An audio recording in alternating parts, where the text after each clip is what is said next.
আসসালামু আলাইকুম। Hello viewers, আপনারা সবাই কেমন আছেন? আপনাদের দোয়ায় ভালোবাসা আমরা খুব ভালো আছি আলহামদুলিল্লাহ। আমি একটু পায়েস খেতে চেয়েছে গরম, এটা ওর জন্য একটু পায়েস রান্না করবো, রাত করতেছি। শুরুতে দেখাতে পারিনি আপনাদেরকে, বসে ফেলেছি। মনে করলাম যে এখন একটু শেয়ার করি আপনাদের সাথে। পায়েস রান্না করে অনেক মতো নাড়তে হয়, না হলে পায়েসটা ভালো লাগে না খেতে।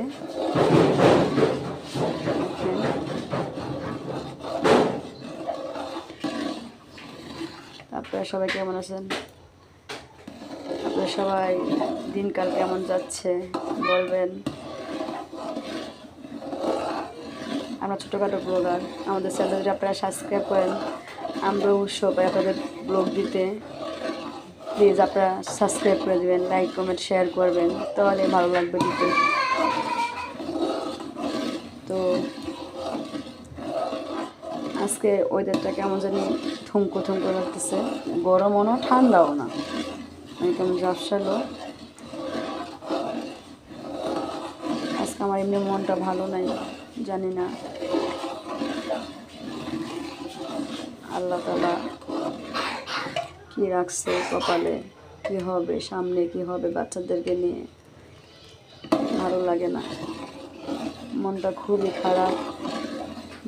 যে কোনো একটা বিষয় নিয়ে একটু ঝামেলায় আছে।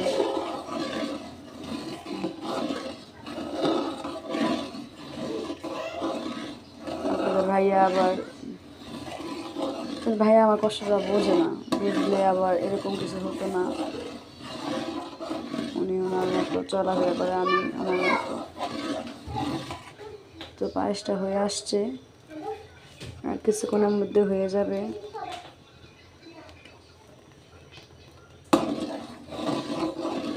সাবধানে পায়েস রান্না করতে আমার খুব ভালো লাগে, খেতেও ভালো লাগে। এখন মেয়েটা যেহেতু চাইছে খাইতে আমার কাছে, বলে মেয়েটা কিন্তু সহজে কিছু চায় না। এখন বলতেছে আমার মনে পায়েস খেতে ইচ্ছা করতেছে, খুব অনেকদিন আগে বলছে। আমি বলতেছে একটু রান্না করে দিই এটাকে, পায়েসটা বলা যায় না। আমার কাছে খেতে চেয়েছে, আমি কখন আল্লাহ তাআলা মানুষের কখন কী হয়ে যায় জানি না। আল্লাহ তাআলা কার কখন মৃত্যু রাখছে তাও জানি না।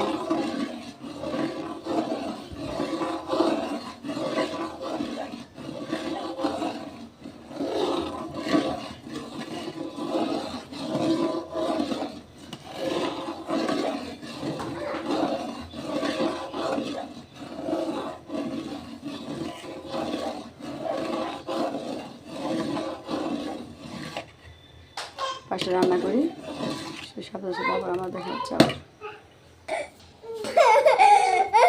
দেখেন আমার ছোট্ট পাখিটা হাসতেছে।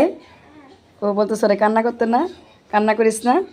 দেখছেন ওর ভাইয়ারা বলতেছে ও কান্না করতে না, দেখেন কীভাবে ধরে নিয়ে যাচ্ছে। এই যে আমার পায়েস রান্না করা শেষের দিকে শেষ, এখন নামিয়ে ফেলবো।